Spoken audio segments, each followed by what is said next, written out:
There's a kind of silence that comes not from peace, but from absence. An emptiness that echoes louder than any explosion. That's what Thor 2 left behind. Not rage, not awe. Just a quiet nothing that spread through the universe like a sigh no one noticed. You don't remember where you were when you saw it because it never asked you to remember anything at all. Marvel is a machine of moments. Of portals opening and hearts breaking and villains rising from shadows with purpose in their eyes. But Thor 2 stood still while everything else moved. It was a story without direction, a storm without thunder, a god without gravity. It tried to exist between the beats, between the battles, between the brilliance. And that's exactly where it got lost. You watch it unfold and feel yourself slipping.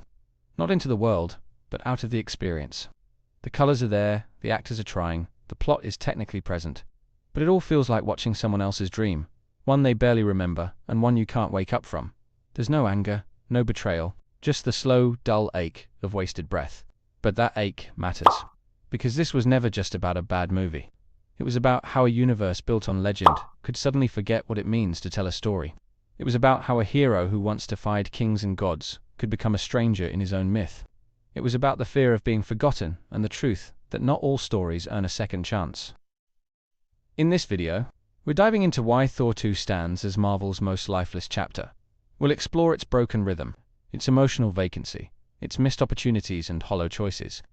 We'll break down how it drifted from greatness and what that tells us about everything that followed. Because sometimes, to understand what makes the Marvel Universe soar, you have to study the moment it fell silent. There's something strange about Thor 2. It isn't just that it underwhelms, it's the way it seems to vanish from memory, like fog after sunrise.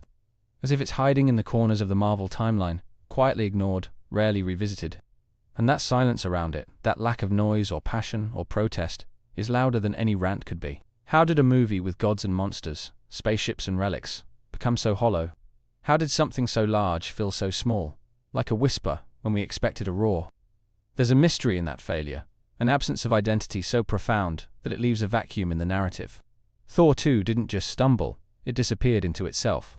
And the question isn't just why it was bad, but why it mattered so little.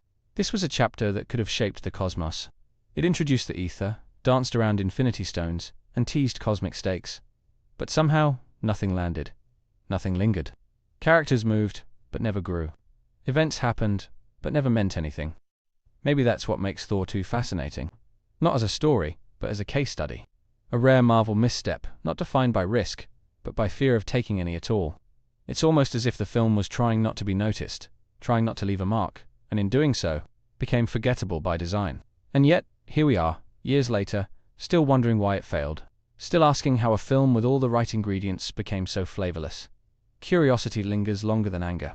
And that's what gives this failure its strange sort of weight. There's no excuse for how disjointed it all felt. The tone shifts without rhythm, the pacing drags, and the stakes never land. It's a film that constantly tries to be funny, but forgets to be interesting. It wants to be emotional, but forgets to feel anything real. Every scene feels like it was written in a different room by someone with a different idea of what Thor should be. The villain is a ghost in the frame. Malekith should have been terrifying. He should have been memorable. But he drifts through the plot like a shadow without substance. He talks of darkness, but never earns fear. He threatens the universe, but not once do we believe him. And what happened to Jane Foster? She was brilliant, grounded, human. Here, she's reduced to a plot device, possessed by power she doesn't understand. Standing around while others decide her fate. There's no depth, no agency, no spark. She deserves better. So does the audience. The comedy doesn't land because it's hiding the truth. The truth that the film has nothing to say. It distracts us with forced humor and awkward slapstick, hoping we won't notice the hollowness beneath it all. It's exhausting to watch a movie that doesn't trust its own story, that keeps changing its mask, afraid we'll see its empty face. There's a sadness in wasted potential. Thor is a god with the soul of a man. He should have been the heart of myth meeting the pain of reality. But this film strips him of that depth. It gives him a hammer and a cape and nothing to fight for. He walks through the story like he's waiting for a better script to arrive. Loki returns but feels unfinished. He's still the trickster, still charming, still layered. But this isn't his story, and the film doesn't know what to do with him. He flickers between comic relief and tragic foil, without ever landing either. His arc stalls. His pain is background noise. Frigga dies, and no one breathes. A moment that should have shaken the heavens passes with a shrug. Thor mourns with silence, and the world moves on too quickly. Her death could have meant something. Instead, it's just a stepping stone, a waste of grief that never got to breathe. Asgard is crumbling, but we never feel it. The visuals are grand, but the emotion is small. The people are at risk, but we don't know them. The war feels like a backdrop, not a storm. And the film forgets that spectacle without soul is just noise. There's something heartbreaking about watching a story try to matter and fall so short. You can see the outlines of meaning, the echoes of what could have been, but every moment that should have soared just sinks. It's strange how a failure like this still holds power. Not because it succeeded, but because of how clearly it shows us what success looks like. In missing the mark so completely, Thor 2 unintentionally highlights what makes the best Marvel stories shine. Character, consequence, purpose. All missing here, all essential elsewhere. The universe it tried to expand is still breathtaking. Realms connected by light bridges, stars linked by ancient war. It had the bones of legend, the raw ingredients of something eternal. You can almost feel the scale it aimed for. You can almost see the story it could have become. There's a strange beauty in broken art, a way it forces reflection. We look back on Thor 2, not to celebrate it, but to understand it, to trace the cracks in the foundation and learn from the collapse. Even its worst choices teach us what not to do. And in that way, it still has value. Marvel learned from this. It's why Ragnarok exists, why Thor found his voice again. This failure became fuel. It birthed reinvention, and in its ashes, something better was born. It's a reminder that sometimes ruin is the root of rebirth. Awe doesn't always come from greatness.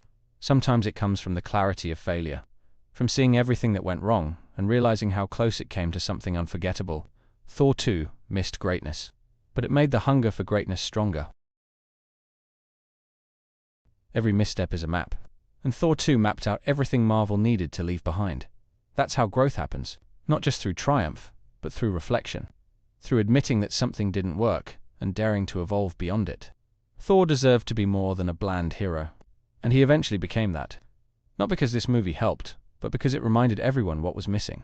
The humor found its rhythm, the stories found their soul, and the character found his truth. The audience never gave up. They kept showing up, kept believing that the God of Thunder still had storms to summon, and Marvel listened. They shifted course, changed tones, rewrote futures, because they knew they couldn't afford to make Thor 2 again. There's hope in that. Hope that even when a chapter falters, the story can still rise. Hope that one bad film doesn't define a legacy. Hope that creativity can still breathe in a machine as massive as Marvel. Thor 2 didn't give us what we needed, but it reminded us what we wanted. And sometimes, that's enough to light the way forward.